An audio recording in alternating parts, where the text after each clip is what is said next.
현재 상황이면 좀 새로운 변수만 나타나지 않으면 어느 정도 이제 통제 가능한 데까지 온 건지. 관건은 교단 측에서 밝히지 않으신 분들.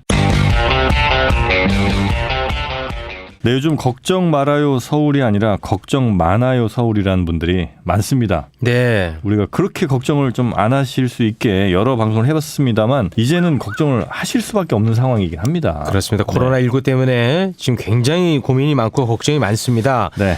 그 현장에서 정말 열심히 하시는 네. 우리 세 분을 저희가 모셨죠. 코로나19 확산 방지를 위한 네. 정말 최전선에 계신 분들입니다. 세 분과 함께 오늘 걱정을 좀 덜 수 있는 내용이 나오기를 기대해 보겠습니다. 먼저 한국방역협회 이철 부회장님 나와 계시고요. 그리고 네네. 반갑습니다. 네, 반갑습니다. 이철입니다. 네. 보건환경연구원의 이재인 역학조사관님. 예, 반갑습니다. 이재인입니다. 네. 자, 서울시 이종선 뉴미디어 담당관님도 함께하십니다. 네, 안녕하세요. 이종선입니다. 네, 반갑습니다. 세 분 정말 바쁘실 테니까요.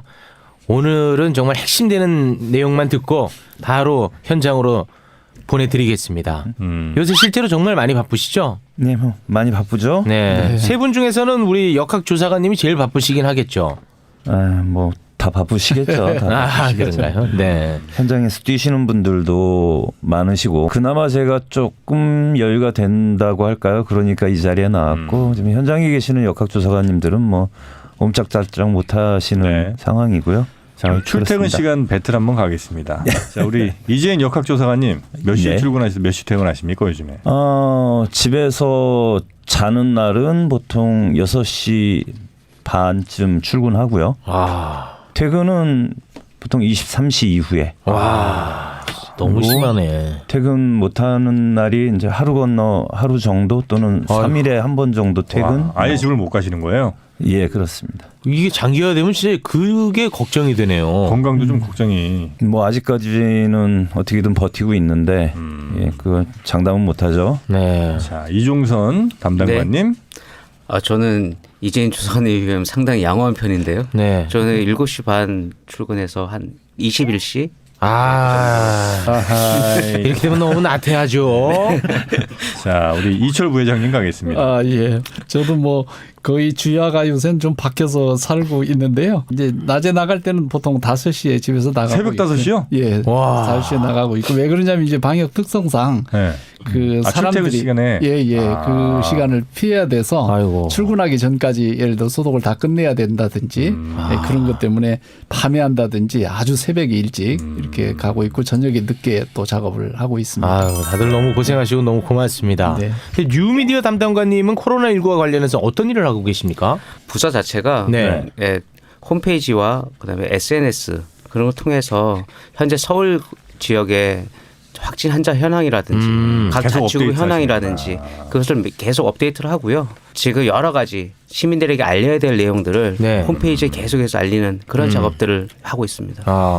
가장 그 잘못 알려진 게 있다면 어떤 게 있을까요? 이런 부분은 정말 답답했다. 아무리 얘기해도 사람들이 안 듣더라. 뭐 이런 거 있잖아요. 아직까지는 그렇게 없었고요. 네. 한 가지는 있을 텐데. 네, 저희가 알리고자 했던 부분들이 좀 네. 더 많은 분들이 좀 알아주셨으면. 예를 들면요, 어떤 그러니까 홈페이지에 올리는 것들이 그러니까 아침 9시에 한 번, 그다음에 11시에 한 번, 그다음에 그 16시에 또 한 번 계속 업데이트 되거든요. 네. 예, 그런 내용들을 수시로 와서 보시면 정말 지금 어떻게 상황들이 어떻게 되고 있고 지금 확진자들의 동선은 어떻게 되고 있고 그리고 그다음 어디가 좀 그 방역이 잘 되어 있는지 네. 이런 것들을 다 알 수가 있거든요. 우리 시민들이 확진자의 동선을 알게 되면 네. 우리 삶에 어떤 변화를 줘야 됩니까, 스스로가? 일단 확진자 동선을 알리는 거의 목적은 네. 그 같은 시간대 혹시라도 가신 분들이 있는지 그분들이 그러니까 스스로 내가 만약 그 시간에 갔었다 그러면 네. 그때 있었던 것 같습니다라고. 그러니까 그 사실 동선을 알리는 가장 큰 목적은 그 목적입니다. 그때 가셨던 분들을 증상이 없더라도. 그렇죠. 그래서 그게 가장 큰 목적이지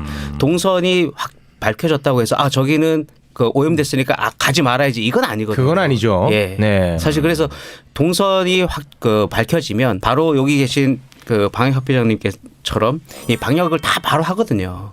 그래서 그 다음에 보건환경연구원에서 2차 그 검사까지 해서 이게 정말 깨끗한지 바이러스 정말 없는지 이런 가지 2차까지 다 확인을 합니다. 그래서 오히려 동선으로 밝혀진 곳이 더 지금은 완벽하게. 오히려 더 안전할 수가 있습니다. 그럴 수 지금은. 있겠죠. 네. 그럼 우리 이철 부회장님은 지금 어떤 역할을 하고 계십니까? 네, 이제 그 확진자나 의심자가 지나갔던 동선 위주로 네. 서울시와 합동으로 네. 현장 방역 소독을 실시하고 있고요. 네. 제가 이 자리를 빌어서 꼭 말씀드리고 싶은 것은 설사 확진자가 그 지역에 머물렀다 갔다 할지라도 네. 방역 소독이 완료된 곳은 걱정 안 하셔도 됩니다. 네. 그래서 저한테도 수없이 묻는데 그거 가도 되냐, 진짜 되냐, 당신은 가봤냐 뭐 이러는데요. 네. 저희는 날마다 가고 있고 거기서 네. 밥도 먹고 차도 먹고 있습니다. 그래서 네. 방역 소독이 끝난 곳은 안심하셔도 좋다. 다시 네. 한번 좀 말씀드리고 싶습니다. 알겠습니다. 그 예를 들어서 무슨 마트라고 치면요. 마트에 누가 왔다 갔다. 네. 그럼 그 마트에는 뭐 신선식품들도 있을 거 아닙니까? 네네. 다 뭐 폐기 처분이에요? 그렇지 않습니다. 동선상에서 지나갔다고 하더라도 네. 결과적으로 이게 비말 감염자의 비말 등으로 옮겨지기 때문에 네. 그것이 밖에 나와서는 체외 밖으로 나와서는 그렇게 오래 살지는 못하면서 사실상 거기에다 이제 소독까지 이루어진다면 뭘 소독하는 거예요? 바닥? 바닥 손잡이. 그렇습니다. 천정 공간 표면을 전체적으로 다 살균하게 됩니다. 네. 그 제품 같은 경우에는 시간이 좀 지나면은 네. 어차피 바이러스는 다 죽는다. 뭐 그렇기도 하지만 시민들의 안전을 위해서 혹시나 모를 생존 가능한 바이러스를 위해서 소독을 다시 하게 되는 것이죠. 알겠습니다. 네네. 우리 역학조사관님, 역학조사에 대한 단어는 우리가 정말 많이 듣고 있는데 네. 이게 실제로 어떻게 이루어지는 건지는 제가 잘 모르겠네요. 일반 분들, 시민분들께서 이해하기 쉽게 말씀을 드리자면은 어떤 사건이 일어났을 때 형사들 또는 네. 경찰들이 하는 일과 비슷합니다. 네. 감염병이 발생을 했다.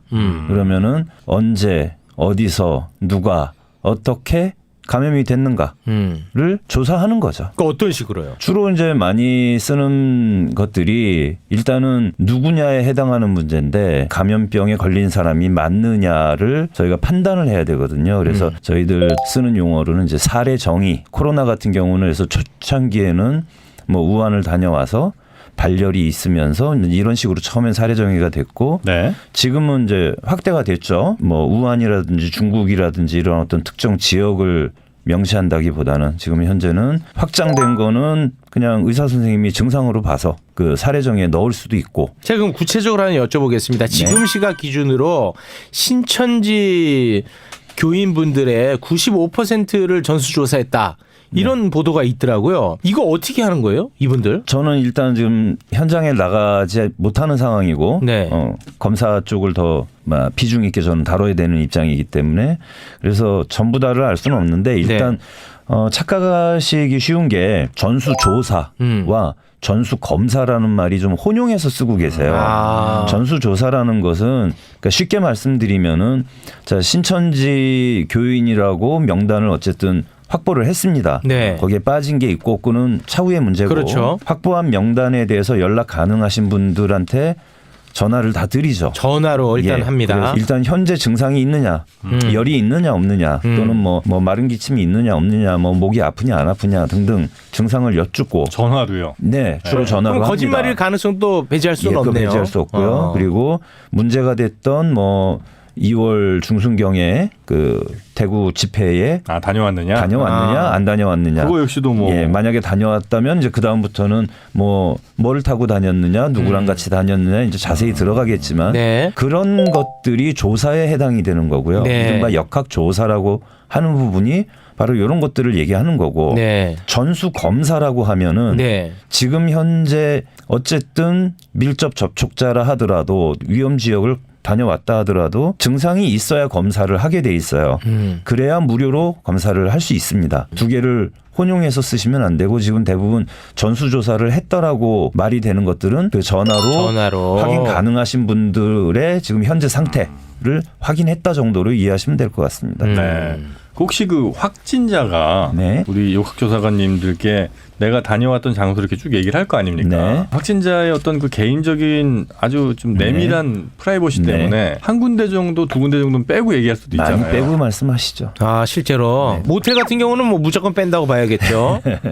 여러 가지 경우가 있습니다. 네. 그렇게 되면 이걸 그렇다고 무슨 뭐 형사 사건도 아니고 그분한테 너 똑바로 진술 안 하면 뭐 어떻게 되면 이렇게는 말 못할 거 아닙니까? 그렇긴 못하죠. 저희들이 기본적으로 최초에는 확진자분의 인터뷰에 많이 의존을 합니다. 처음에는 일단 그걸 기본으로 확보를 하고요. 네. 근데 저희가 교육 받을 때부터 그 진술자 감염자의 진술을 일단은 100% 신뢰하면 안 된다라는 건 항상 배우고 머릿속에 넣고 다니는 부분이고요. 그래서 네. 저희가 이른바 이제 객관적 증거라고 하는 것들을 사용해서 다 교차 검증을 하고 그걸 바탕으로 다시 질문을 여쭙고 합니다. 네, 절대로 네. 추궁이나 그럴 수는 없겠죠. 이런 신문 이런 거는 아니고 이제 예. 이렇게 잘 말씀을 드려서 협조를 이끌어내려고 하는데 이 이제 객관적 증거라는 것들이 우리가 흔히 얘기하는 GPS 정보 요즘 스마트폰 다 들고 다니시니까 네. 그분들의 GPS 정보를 복지부 장관께서 요청을 할 수가 있어요. 권한이 있습니다. 지금 이런 사태에는. 그래서 그거를 지자체에도 공유를 해주고 계시고요. 네. 그 GPS 데이터를 이제 상용 프로그램을 이용해서 기존의 확진자들과의 동선도 비교를 해보시고 예, 교차 검증하기도 하고 아니면 이제 새로운 접촉자들과도 또 검증을 할 수도 있고 그 외에도 신용카드 사용 내역 그 다음에 해외 방문 이력을 네네네. 출입국 사무소에서 데이터를 받고요. 그 다음에 우리 국민건강보험 쪽에 기록을 받아가지고 병원이나 병의원, 약국 다녀오신 기록도 다 네네. 검증을 합니다.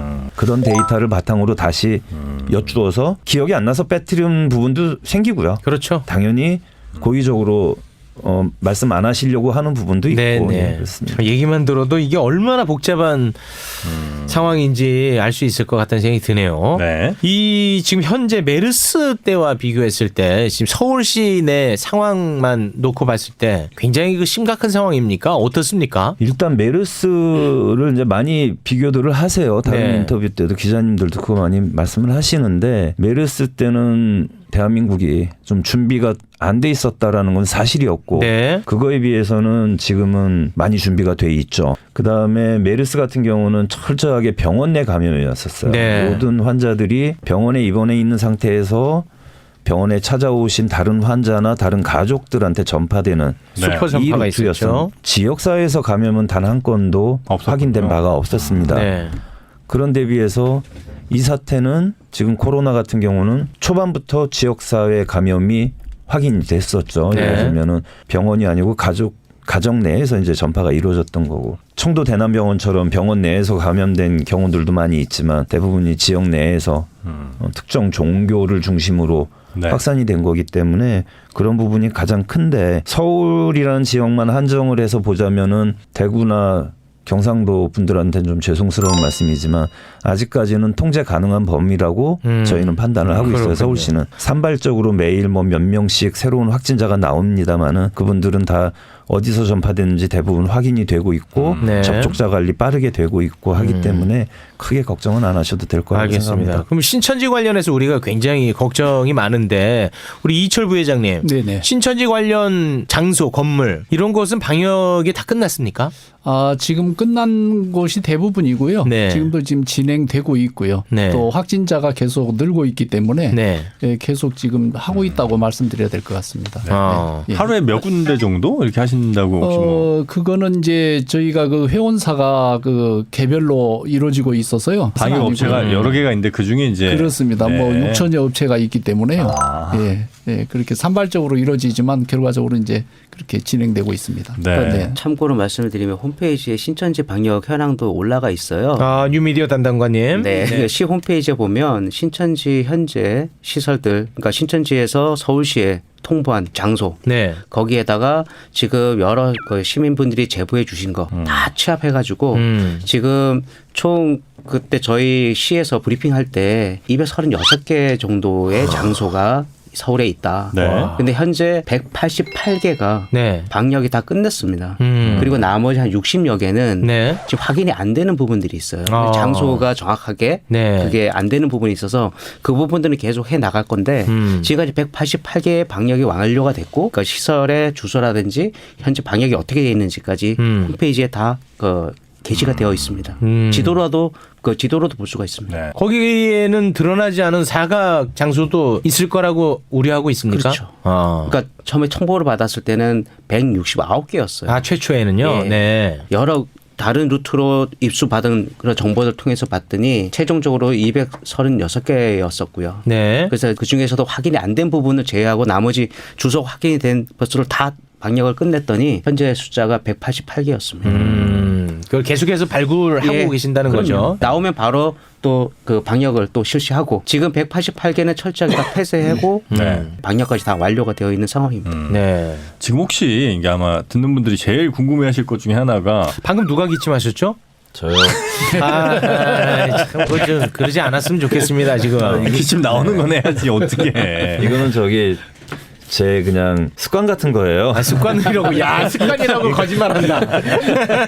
많은 분들이 궁금해하실 게 분명히 이제 현재 상황이면 좀 새로운 변수만 나타나지 않으면 어느 정도 이제 통제 가능한 데까지 온 건지 아니면 이제는 도저히 뭐 어떻게 우리가 막을 수 없는 수준 돼서 그냥 전국적으로 막 퍼질 것 같은 시점인지 지금 현재 상황은 어떻게 우리가 보면 됩니까? 관건은 대구를 중심으로 하는 신천지 교인들이 네. 처음에는 이건 통제가 안 된다라고 저희도 걱정을 많이 했었습니다. 네. 며칠 전까지만 네. 해도. 그런데 다행히 뭐 신천지 쪽에서도 어느 정도는 협조를 하고 계시고 네. 전수 조사도 지금 거의 다 돼 있고 증상이 심하신 분부터 지금 빠르게 검사가 되고 있기 때문에 확진자는 계속 늘고 있는 상태입니다. 뭐 네. 300명 하루에 300명, 500명만 이렇게 늘고 있는 건 다 그분들이라고 보시면 되고 나머지 그 외의 지역들은 서울을 포함해서 대부분 이제 산발적인 거예요.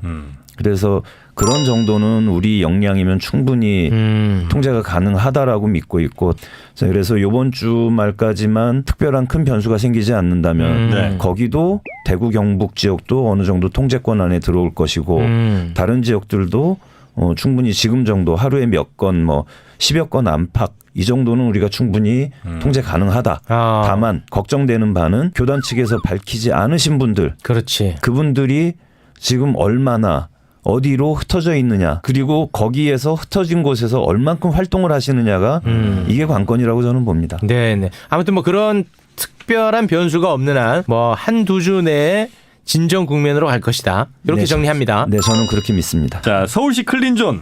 네. 네, 이건 우리 뉴미디어 담당관님이시죠? 네. 이게 이제 클린존이라는 녹색 스티커 같은 게 건물 앞에 네. 붙어 있는 거예요? 장소에서는 네. 그 앞에 붙일 수도 있고요. 예, 그다음에 온라인 상에서도 볼 수가 있고. 네. 네, 그렇습니다. 아, 요거는 좀 방역 담당한테 맡기세요. 네. 아니, 네네. 뉴미디어 담당관 현황이니까. 여기 담당이야. 아, 그래. 네. 이게 우리말로 이제 방역 안심 시설을 네. 인증하는 건데. 방역을 하시고 그거에 대해서 어디가 방역이 됐습니다를 사람들한테 알리는 것은 또 제 일이기 때문에. 아, 뉴미디어. 네. 이것도 잘 됐나 보네. 확진자들이 다녀간 동선이다 하는 곳이 네. 아무리 방역을 했지만 일반 사람들은 네. 거기가 저기 확진자가 다녀갔으니까 왠지 꺼려지잖아요. 꺼려지죠. 그 상점이 만약에 확진자가 다녀간 곳이다라고 했을 때는 방역을 다 끝났지만 사람들이 안 오게 되면 이분들 입장에서 당장 그 영업에 지장을 받지 않습니까? 생계가 걸린 문제. 근데 그건 억울한 피해죠. 예, 이 부분에 대해서 오긴 깨끗해요.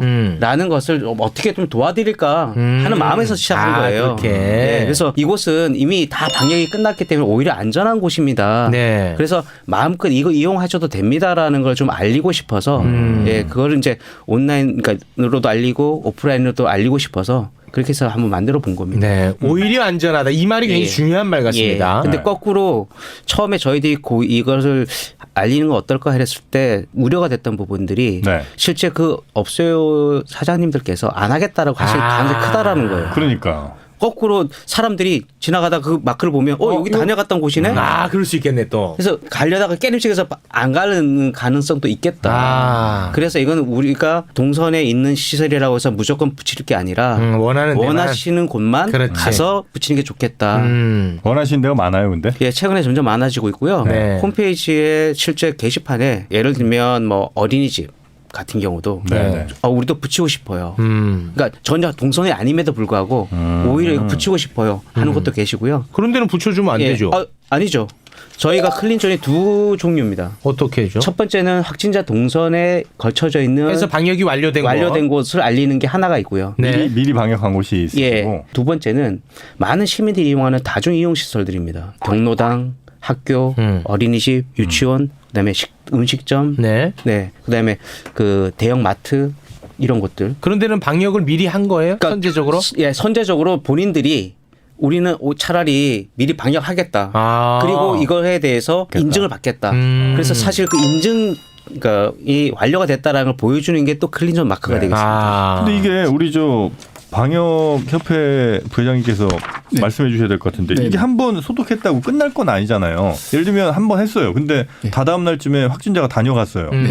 그거 안심할 수 없는 거 아닙니까? 그래서 당초에 제가 서울시 그 대책회의도 제가 갔었는데요. 네. 그 부분이 논의가 된 바도 있습니다. 사실은 네. 한 번 클린이라고 계속 클린이냐 뭐 네. 이런 문제도 있을 수 있겠다. 네. 존이라는 그 개념을 붙이는데 좀 신중해야 된다라는 여론도 사실 있었어요. 네. 있었음에도 불구하고 얻는 게 더 많겠다. 그때 5일날인가 그 남대문 시장을 필두로 서울시 재래시장을 저희가 방역을 실시했는데요. 그때 시장에 현장에 나가 보니까 제가 새벽 5시인가 6시쯤 그때 나갔는데요. 많은 분들이 그 부분을 굉장히 우려하는데 혹시 이게 그 소독을 하고 클린존을 얘기를 잠깐 해봤더니 그걸 붙이면 오히려 아까 좀 전에 말씀 나왔던 것처럼 네. 더 문제 아니냐. 꺼려하신다. 네. 확진자가 오히려 여기를 갔다는 증표가 네. 되는데 네. 뭐 그런 우려도 없지 않았었고요. 여러 가지 우려가 있었습니다만 결론적으로 클린 마크를 붙이는 것이 더 얻는 게 많겠다.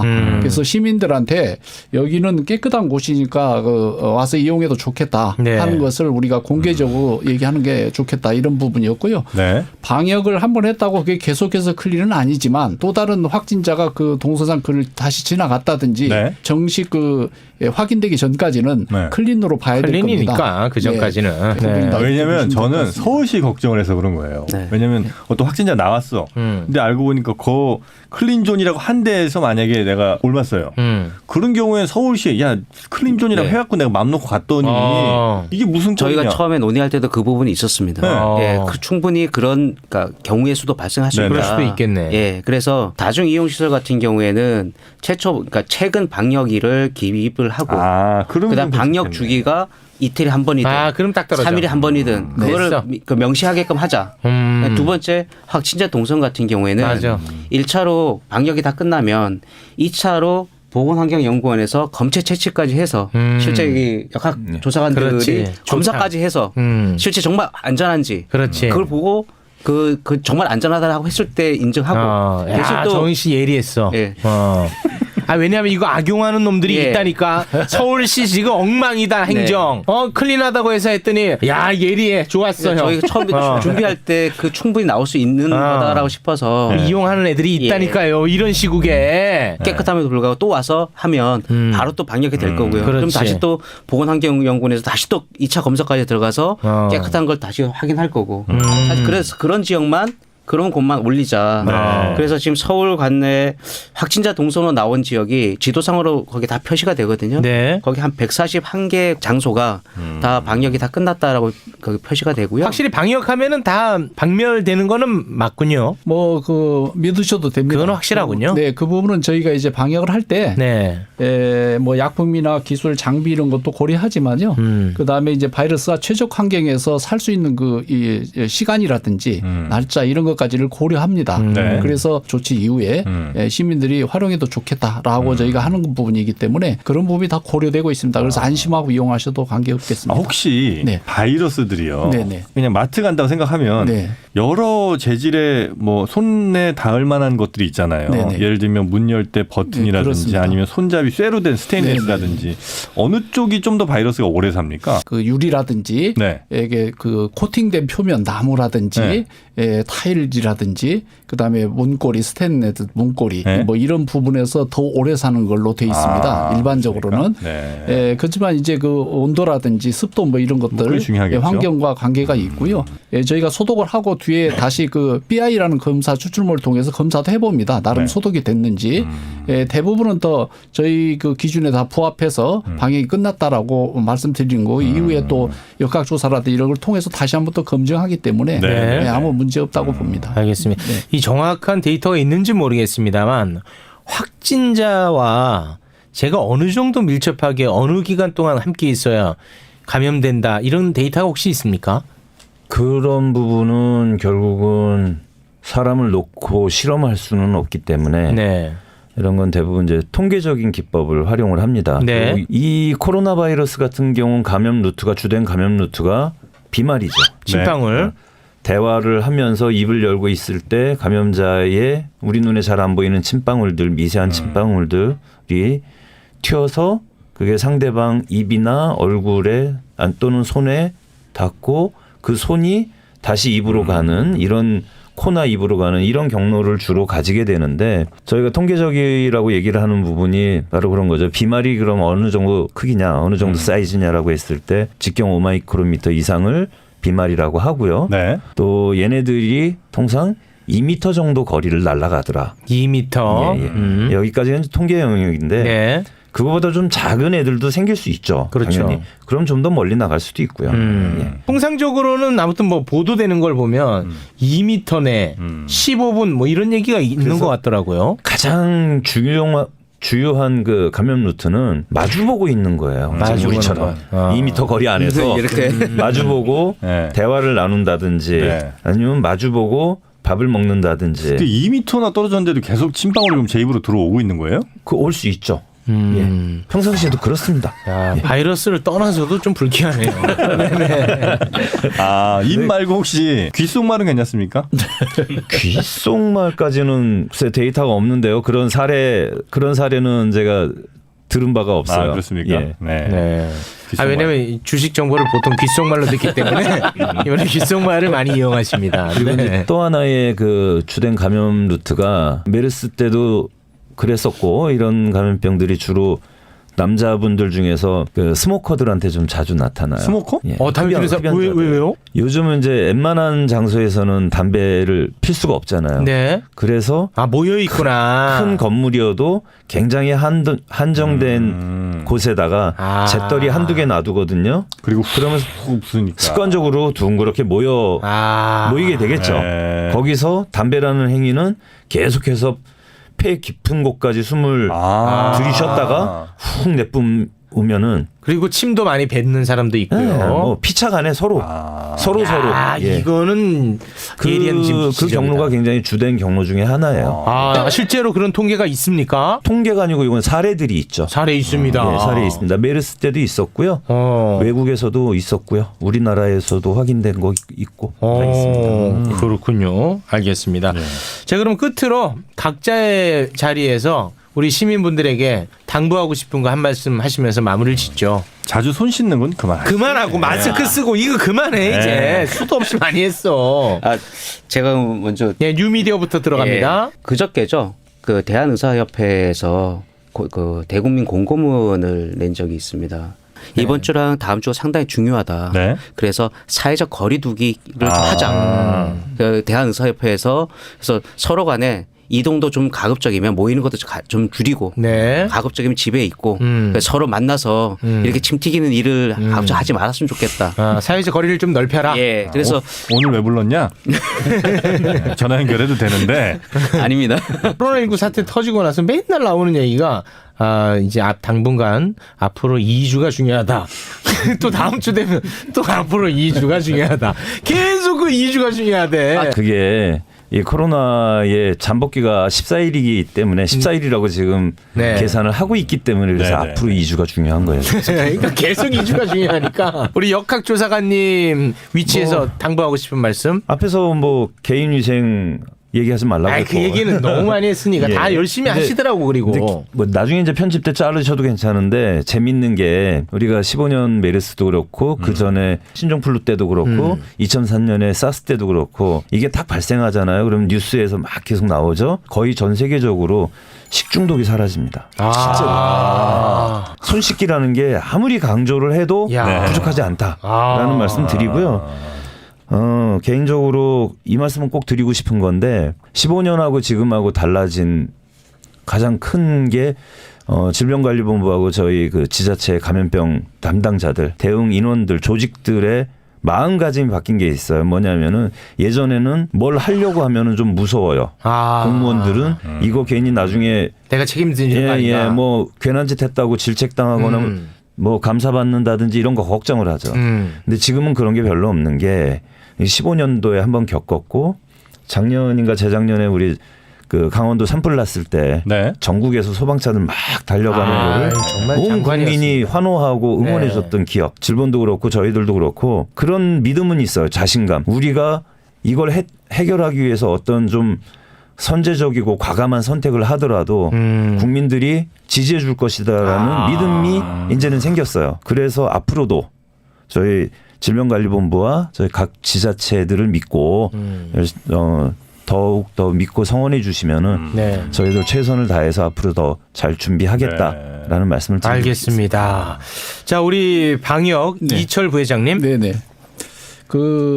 저희 협회로나 저 개인적으로도 굉장히 많은 그 문의가 있는데요. 그 중에 상당수가 셀프 방역 소독에 대해서 많은 문의가 있습니다. 일반 그 시민들로부터. 집에서 락스로 해도 돼요, 뭐 이런 그렇습니다. 거요? 뭐 예. 그런 거 뭐 알코올로 해야 되냐, 네. 락스로 해야 되냐, 또 어떤 약제를 어떻게 해야 되냐, 뭐 이런 문의가 많고 실제로 또 그렇게 많이 하고 있는 것으로 저희가 알고 있습니다. 그런데 그럴 때마다 참 걱정스럽고요. 이 왜 그러냐면 이제 그 약제에 따라서는 그 굉장히 위험한 약제도 있고 예컨대 뭐 알코올로 소독한다 하더라도 보통 70% 이상 알코올을 써야 되는데요. 네. 이 경우에 이제 스프레이 분무한다든지 장비를 통해 분무하게 되면 이게 그 폭발 위험이 있습니다. 화재 위험도 굉장히 크고요. 네. 야. 그다음에 이제 대개 집에서는 방독면이나 별도의 장비를 하지 않고 하는 것으로 보여지고 있어요. 그래서 실제로 뭐 그런 사례도 있고요. 그래서 굉장히 위험하다. 그래서 셀프 소독은 그 권장하지 않는 게 좋겠다. 전문 업체를 꼭 이용해라. 예, 그래서 오직하면 이제 저희가 그 셀프 소독을 하지 말고 뭐 비용 때문에 그렇다면 저희 한국 방역협회에 문의하시면 지역별로 봉사 그 조직이 있습니다. 예, 그래서 뭐 이렇게 약제까지 전부 갖고 가서 공짜로 네. 잘 훈련받은 그 유해생물 방제사가 직접 시공도 해주고 있기 때문에 네. 굳이 그렇게 위험을 무릅쓰고 안 했으면 좋겠다. 중요한 또 말씀입니다. 그다음에 이제 그 어디로 환자가 전화하면 해주실 거예요, 근데? 한국 방역협회 그 인터넷 저도 나오고요. 야, 오늘 그래도 네. 보도에 잘 안 나오는 건진 내용들이 좀 예, 있어요. 중요한 내용들이 오늘 많았어.